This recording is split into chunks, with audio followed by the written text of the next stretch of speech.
Today I'm going to talk about winterizing. We're in the time of year where your camper is going to start freezing. People are always asking me, when should I winterize in the year? Well, number one, if I'm through with the unit, I'm not going to use it anymore, you can go ahead and winterize at any point, because even if it's summer, you're not going to be using it. Winterize it, you're done with it. You don't have to worry about it.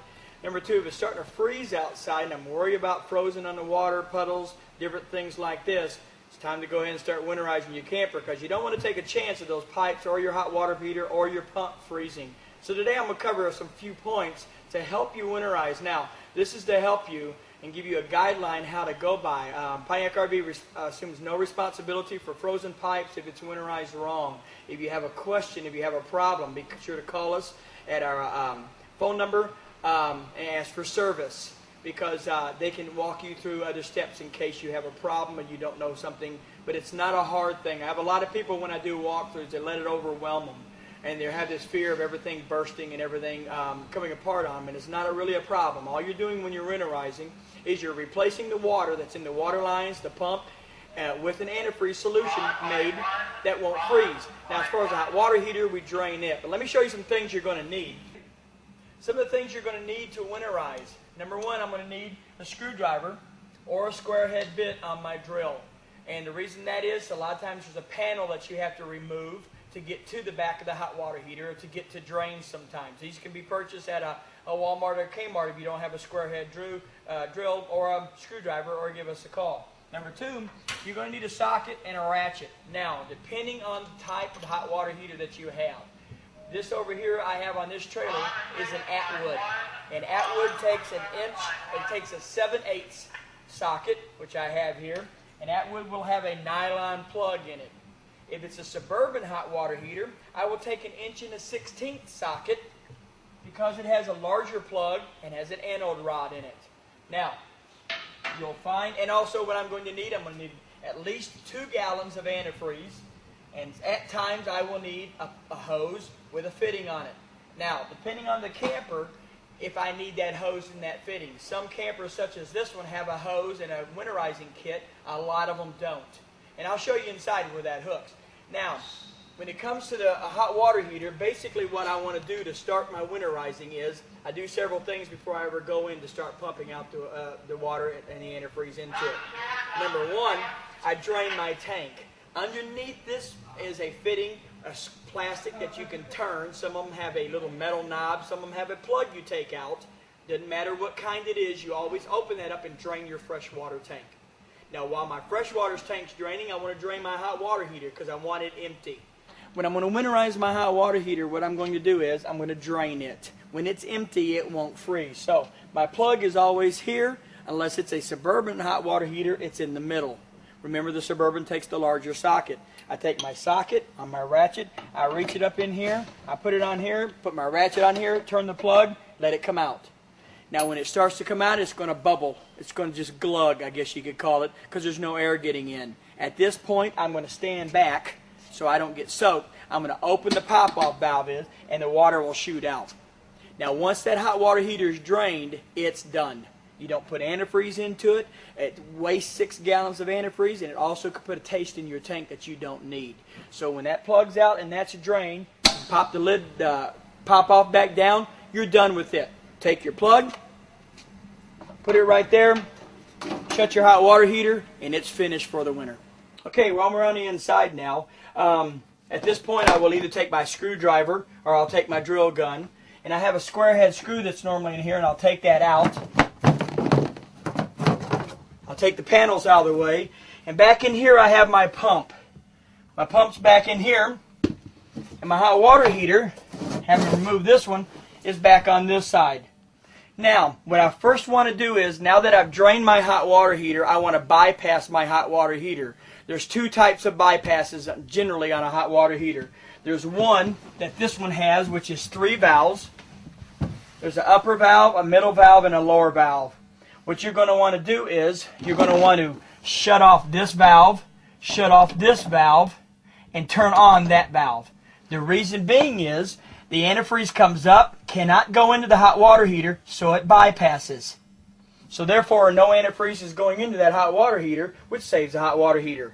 Now, some hot water heaters have 1 valve. If there's only one valve, it'll be at the bottom, and all you have to do is turn that valve where it points up. When it points up, it's pointing up at the bypass, and it takes care of it for yourself. That's all you have to do on that one. So there's two types. Generally, there might be three, but generally, especially the campers 15 years and newer, there's only two types of valves. The next thing you're going to want to do is this. You're going to want to suck the antifreeze into the water lines. Now this, by the way, has an winterizing kit on it. I showed you this one and then I explained the other kind. But right back there is a valve that comes from the freshwater tank. I'm going to shut that valve so my pump doesn't suck out of the tank. I'm going to open that valve right there. And when I do that, I take this hose and I stick it in that gallon of antifreeze. Now that's just RV antifreeze. You can purchase that here. You can purchase it at Walmart, Kmart, and a lot of stores carry RV antifreeze. So when I've got it in the hose, I turn my pump on, and then I go through my camper turning on hot water faucet till it turns red, cold water faucet till it turns red. I make sure I do my outside shower, and if I have low point drains. Now, before I go farther, I'm going to tell you about the kind that doesn't have this. Some of them don't have this drain system, and it's just connected into the pump. What I would do then is I would disconnect that fitting right there, unscrew it, and I would have myself a fitting of my own with a hose that I can screw onto that. Now, there are also some campers that have a hose clamp here that I tell people all you need is a hose. Take the hose clamp off, stick your hose on there, but I need some way to sucking the antifreeze. It's not complicated. So I want some way for that pump to suck antifreeze through the water system. Now, I also have in this camper, they're up in here and you really can't see them, but it has low point drain pulls that are up in here, hot and cold. They're little knobs that you pull up. Some of them have them in the campers, and I find out where they are by looking under the camper, and you'll see two lines hanging down. Some of them have caps on them. I'll take the caps off and antifreeze will come out those too. Not all of them have low points, but a lot of them do. So you want to make sure you get your low point drains, and you want to make sure you get your outside shower because there's water in those too. Now, once I pump the water, I have all my faucets have turned red, my toilet has turned red, and my outside shower's turned red. Basically, I'm done. I've drained my freshwater tank, I've drained my hot water heater, and I've got antifreeze through all the lines. But there's one more place I'm going to show you that a lot of people fail to hit, and that's on the outside. Want to make sure also that your black and your gray water tank are empty. Now my black and gray water tank are down here. Make sure my pulls are empty, and a lot of people I had a person tell me one time that they put their cap on but they opened their drains. Well, that leaves water still inside here. What I generally do is leave my cap off, shut my drains and just open them a crack. Shut my other drain, open it just a crack. And then that way if any water gets in my tank, it can seep out. I don't want to leave them open because I don't want an animal crawling up in there if I'm out in the country especially and making a nest or something like that. You don't want that. So, but one other point I want to cover also is I mentioned your outside shower, making sure water antifreeze comes out that. But I want to cover this here at the freshwater inlet. I pull this screen aside, and there's a little white peg inside there. Some of them are white, some of them are black. You want to make sure you get antifreeze out this too. It's usually a tube between 3 and 7 or 10 inches long coming from your inside water lines, and if that's got water in it, it's going to freeze. So I tell people this. I shut my pump off, I let a little pressure off, then I just come out here, push in on this little valve, water will come out on my hand, but it'll be antifreeze almost right away. That way I cover that tube because you don't want that freezing.